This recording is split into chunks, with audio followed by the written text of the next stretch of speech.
Okay, today's video is going to be a little bit different. I wanted to demonstrate my kind of creative process and bring you along on the journey so you could see exactly how I start a piece of work like this and all the different stages and the thought processes that go into it as well. Hopefully it will give you a bit of insight as to how you might be able to start to create work from your own imagination too. If you like the work I do, you can support me by clicking on the link down in the description to my Patreon page. I'd like to say a massive thank you to the people who've already done that. It's hugely appreciated and it's really motivating me more than ever before in my artist career to just keep producing more work. So what I'm going to do first of all is change the background. I don't want to start with the white canvas on this particular piece. I think that I'd like to do something kind of the opposite way that you might sketch normally. So normally I'd have a white piece of paper or canvas and I would sketch with sort of pencil lines or something equivalent to like a pencil line, but on this one I want to start with a darker background and then I'm going to change the lines or the marks that I'm going to make to a kind of lighter colour. Now kind of roughly in my mind I've got an idea about doing something kind of jellyfish inspired, but I don't necessarily know whether I'm going to stick to that, but it's just something that's in my mind when I start the piece. Where it goes from here on in, I have no idea, so we'll just see.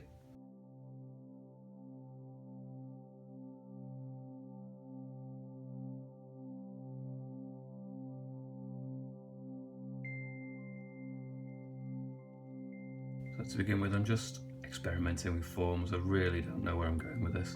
Like I say, I'm kind of very loosely inspired by the idea of a kind of deep blue background, perhaps underwater, I don't know, it might change later on, but then the idea of something quite light and ethereal being sort of lit within that space. So some of the colours too might be slightly inspired by something like a jellyfish, but I don't really think that the end product is going to look like that especially, but that's just something I have in my mind to begin with. And generally speaking, when I do begin on something like this, even though it is kind of in the automatic drawing style of surrealist, it kind of begins with a kernel of an idea and then it can veer off, but that's my starting point anyway.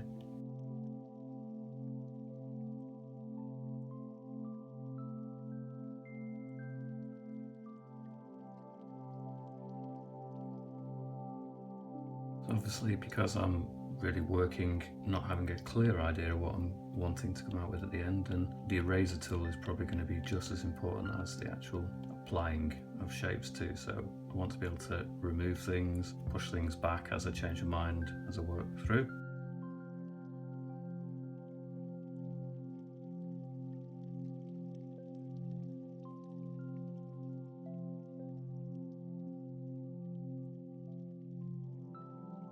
Not necessarily going to keep all of this, but I want to then just work on another layer and then just start to separate some of the sort of stages so that I can then sort of, if I feel like I've made a mistake, I can go back to it, but also if I like some of the new things I build on top of this, then I can delete some of the earlier things too, so it works both ways. So I might do something like a darker colour underneath here. But I think what I might do to create the kind of effect that it's coming from inside, I might put it on the underneath, and that way I can have it still showing through sort of behind this layer as well now, so it's like it's going inside.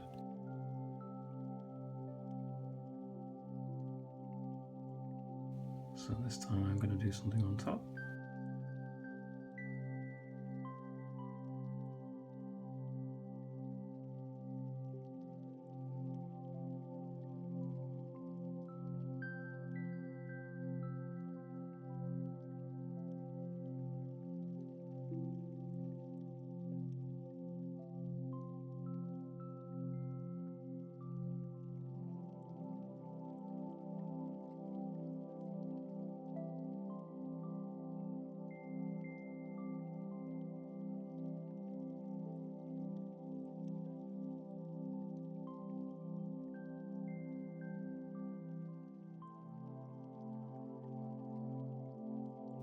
Okay, what I'm going to do just temporarily is merge those two layers. 3 fingers down will copy, then what I can do is double click to undo duplicated layers, or the merged layers rather. I can swipe down with 3 fingers once I get on here again.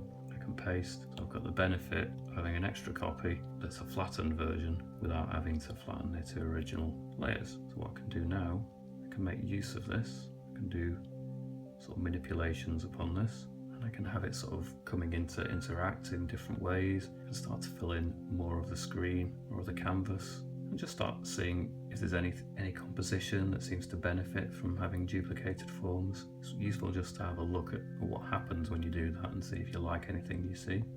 It's something you have to use sparingly, and you have to be aware of the fact that, you know, it may be possible to see that there is a duplication, so you just got to be perhaps willing to amend and change anything that you may duplicate. So I think what I'll do is I'll keep elements of that particular shape, but then I think maybe I'll change quite a lot of its aspects as well. So I'll keep some of it just to give me a starting point, just the bits that maybe I like most. And I can also use the smudge tool to extend some of the forms in a different way. So if you're going to use this, sometimes it's useful to put it on a hard brush setting, then it doesn't smudge it in too much. You can take your lines and duplicate them a bit better.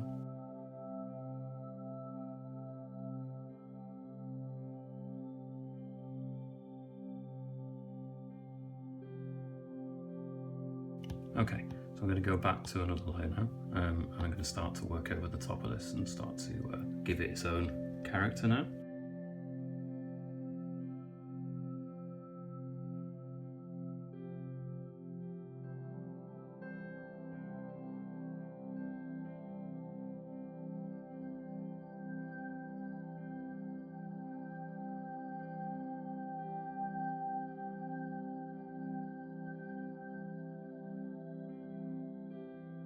So at this point I'm starting to see them as almost like flower shapes really, so it's moved beyond perhaps like a jellyfish influence, although it's still going to be part of what I'm doing, but I'm starting to see them more as almost like organic plant life. In terms of that, I feel like these are very sort of thin, very fragile sort of elements, and then it comes down to a denser kind of thing that isn't going to be as translucent, so I need to try and make these parts of the piece much stronger in terms of colours and shadows, and less sort of floaty looking. I may twist and turn, change the scale, totally amend it at a later point. In fact, I may work on it from this side for a while, see what we end up with.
Okay, I'm going to create another layer, and I'm going to put it sort of somewhere in the middle of these layers on the kind of jellyfish flower-like forms. I want to have a kind of light source that seems to be coming from the inside of it quite internally. So I've created another layer, and I'm going to move to my kind of warmer colours. So what I probably want to do is go through the range. So I've got pinks, so I want to gradually move it more towards the orange and yellows in the centre. So I'm just going to experiment on this separate layer. Turn the opacity down, turn the brush size up, and I'm just going to start adding some warmer colour underneath this layer. What I'll do then is just move it along even more, turn the brush size down, and then gradually have it sort of more and more focused towards the middle of it, get it even warmer, more towards the yellowy orange. I may have to go over this area really, it's not showing up very well on that. Maybe it's a really bright colour for that area. There. It's working a bit better for this one anyway. I'm going to have to try and replicate that effect via perhaps adding another layer in between the further layers here. Like I say, as I'm making it up as, because I'm making it up as I go along, sometimes it's going to be necessary to find other ways of making sure that you can get the same effect. This is not pre-planned, so sometimes it's going to be a little bit convoluted in terms of having lots of different layers, and then you just have to find whatever works the best. So there's a gap here. I want to make sure that the details on the inside of that space, or like the whole kind of interior here, is glowing too. Maybe even a bit lighter.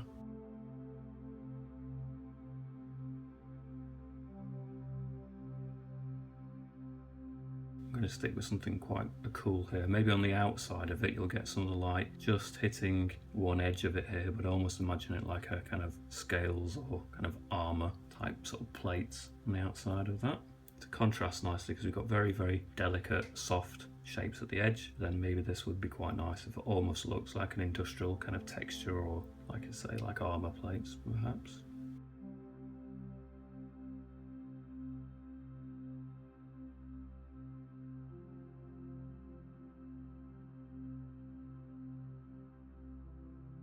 In fact, I may play around more, an idea occurs to me, play around more with some kind of almost industrial type shapes in that area. So what I think I'll do though is I'll put it behind all the other layers.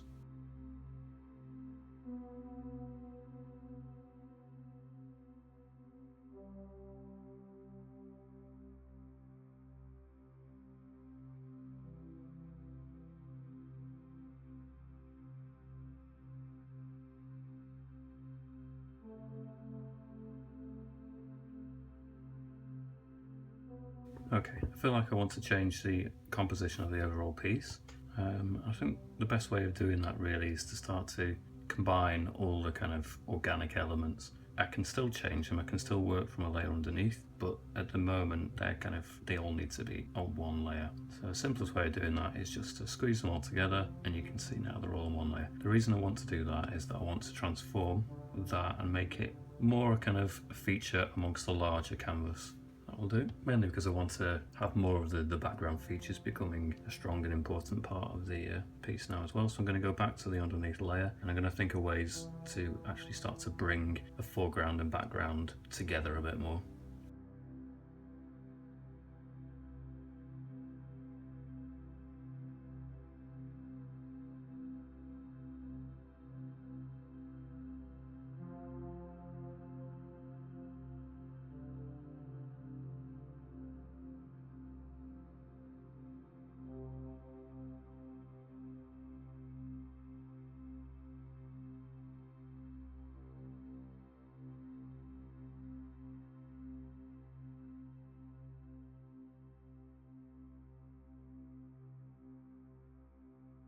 I'm going to get rid of the background completely. Sometimes you just got to make these decisions, and that's fine. This is how a piece of work evolves. You've got to be flexible, you've got to be prepared to adapt with it. What I'm going to do is perhaps play around with some more organic forms. So I might merge these together and see what happens.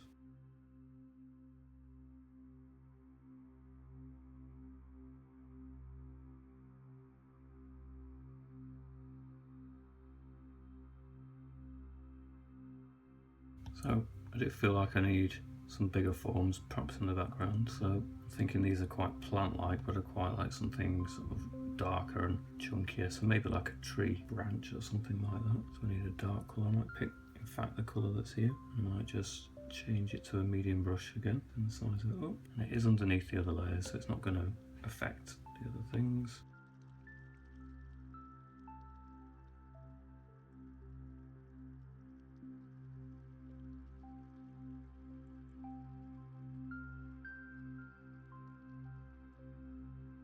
So I'm just trying out different sort of arrangements, flipping it around, see what it looks like. Just doing the whole canvas now. So when you flip the whole canvas, it's different than flipping the individual layers. So I flip the entire picture then, so it still remains separate as layers. Or I can choose each of an individual element on each layer and flip those individually as well. The reason for flipping it is I'm trying to make it look like this would feed naturally into the kind of background shape a little bit more organically. Just want to erase a small area here, just a little bit, just soften it, so that when I put a layer underneath and start adding some sort of more warm, vibrant colours like I did on that one, then it's going to show through a little bit better. I'm just going to try a slightly more yellowy orange.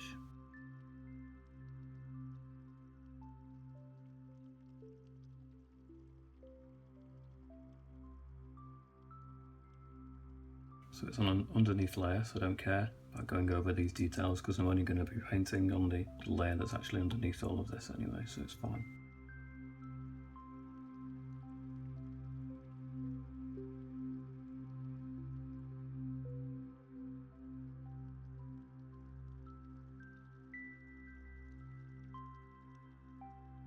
Because I've moved some of these details away from this edge to more of a central area, there's going to be some parts now that I kind of cut off there. So a simple way of fixing that is just to make sure I'm on the correct layer, go onto the smudge tool, make sure it's set appropriately, and then I can just smudge those details off. Just tidies up the edge really and just sort of completes the picture, or that detail rather. So I'm definitely trying to create a sense there's a light coming from somewhere up here, and it's therefore going to be impacting slightly on the edge of this main form, and also it's part of the reason why some of the details in this are quite highlighted. So there's going to be more than one light source, but probably the main kind of light source for the overall piece is going to be coming slightly from above. I haven't entirely got away from the notion that it might be an underwater kind of scene, so therefore generally speaking, if you're the right way up, the light comes from the surface of the water from above. That's kind of my thinking so far, but again that could change.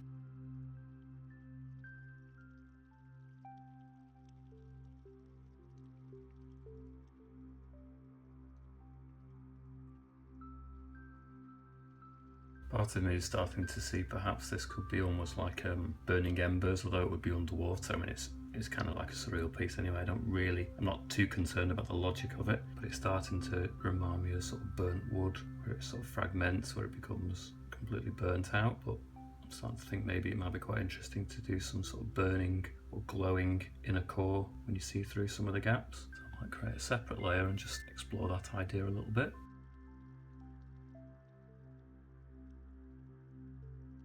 Normally I would do kind of glowing details coming from embers in a kind of bright orange and red colours, but I think the impact of the general colour scheme of the kind of blues will tip it more towards the pinks and purples in areas.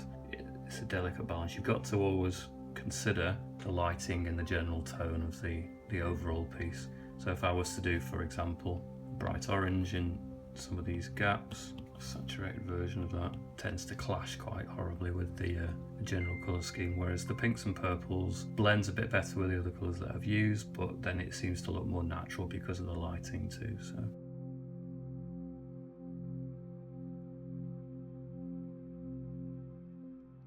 perhaps when it's nearer the kind of viewer, if you like, perhaps it's going through less filters or fewer or less of a filter effect, so it can be just slightly more towards the orange when it gets a bit closer. As you can see, I'm going over large areas here with a kind of a very pale pink. I think I just want to eliminate some of the green that was in there. Initially I was thinking green would be quite a nice colour in there, but if I'm going to do sort of burnt out wood or ember, then the green doesn't really belong there quite as much. So I'm going to go back to that original layer that is the background. So what I'll choose to do is just choose the background colour, and to fix some of the green colours I'm just going to manually do it. It's not an issue, it's fine. But so I can just go over some of these areas now, make them more blue. And perhaps I can just leave a little hint of the green there in the foreground, but not much. Whilst I'm on this background layer though, I want to fix this area. It feels like it's thick, thin, and then thick, and it just feels unbalanced. So I need to just remedy that. Perhaps leave a couple of gaps here where you can see through, but it's generally thickened up that area, so it's still thick now, and now it gets gradually thinner as it goes along, which I think looks a bit better, makes more sense for the form.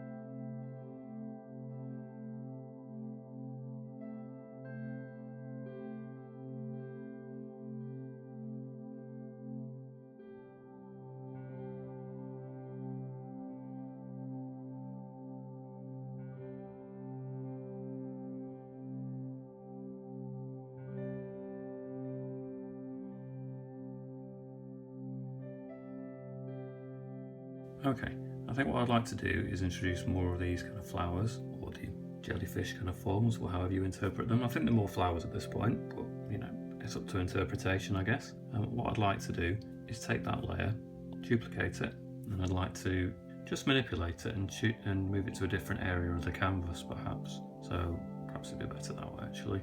And I'm going to make a smaller version of it. I want to kind of have it in the background somewhere, still having an influence, but perhaps not as prominent a feature. So maybe somewhere like that in the background. So it just gives me an initial sense of what that might look like. I'm not going to leave it unchanged, obviously, and I'm also going to require that to be behind almost everything else too. So another thing that I would do with that, just while I'm experimenting with it, is blur it out.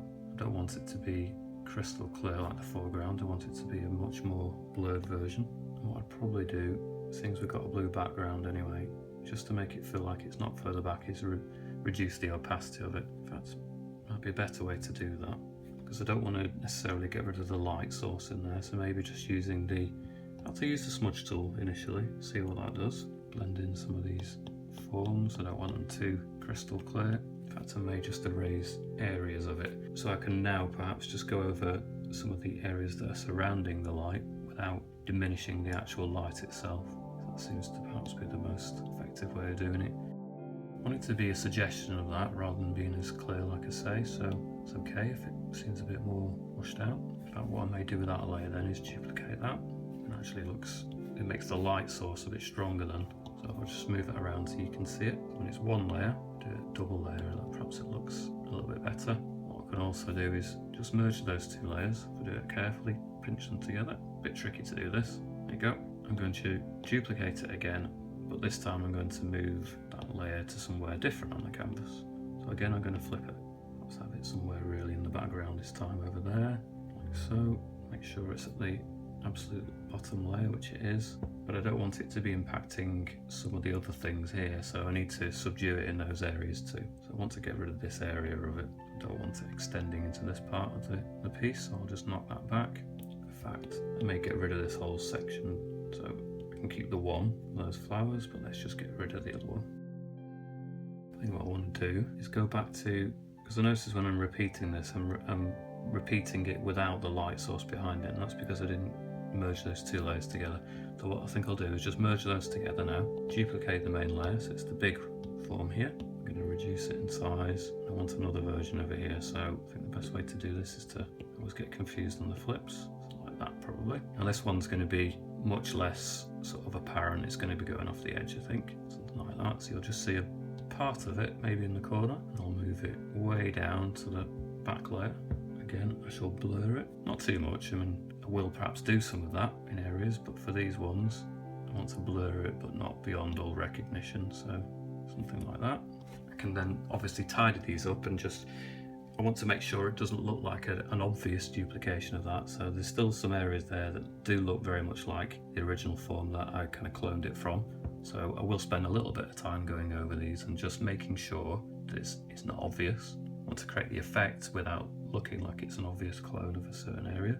But you know, it's your own work. If you duplicate in your own work to enable to get to a final result more quickly, make life easier for yourself. It's about the end result, and if it's all your work, there's always shortcuts. There's always ways of improving and making your life and your work more efficient. Artists are always using techniques and tools to make their creation and their creative process more efficient.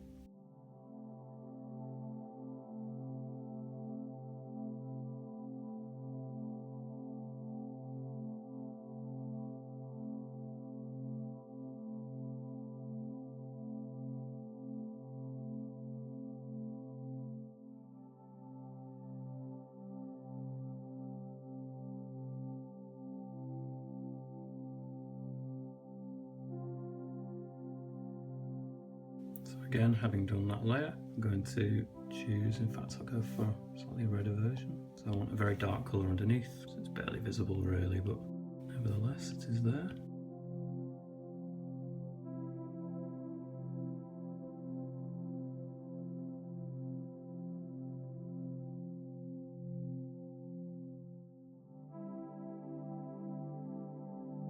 I'm just going to merge some of these layers to make them more manageable, otherwise it's going to be too many of them. Let's make sure I've got the majority of them selected now.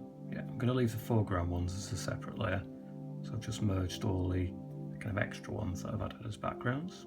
Okay, what I intend to do now is create another layer and put it right underneath all the other layers, but above, obviously, above the background colour. I want to create a bit of a kind of lighter area at the top and it get darker as it gets lower down.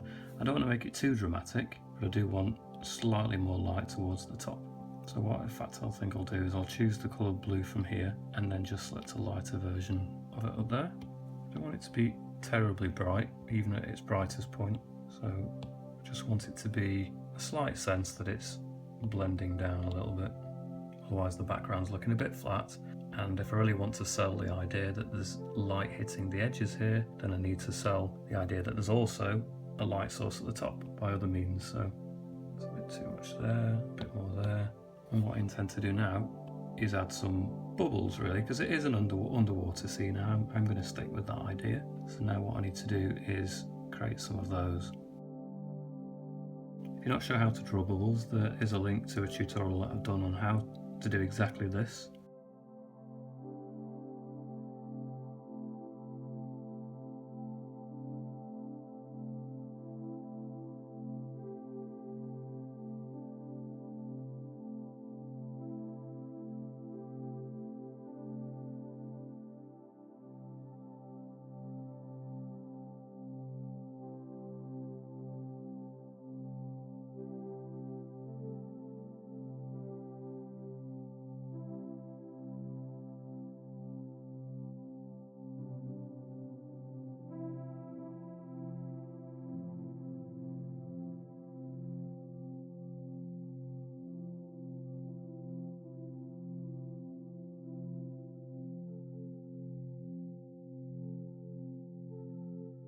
I decided I'm just going to focus the bubbles around these two elements. So it's almost like they're emitting air bubbles somehow. There isn't a particular logic to it, I just quite like the way it looks next to that one, so I think I'll do the same for this one.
Alright, I think I'll leave it there for now. I may do some more refining to this later on, and I may also extend it into a much bigger piece, sort of carry on some of the shapes and show you what might carry on beyond the edges. I've really enjoyed producing this, I hope you've enjoyed watching. If you want to check through all my other videos and my playlists. Also, if you like the work that I produce and you feel you want to support my future videos, there is a link down in the description to my Patreon page in which you can offer me your support there, as well as get high resolution downloads of images such as this and any future work as well.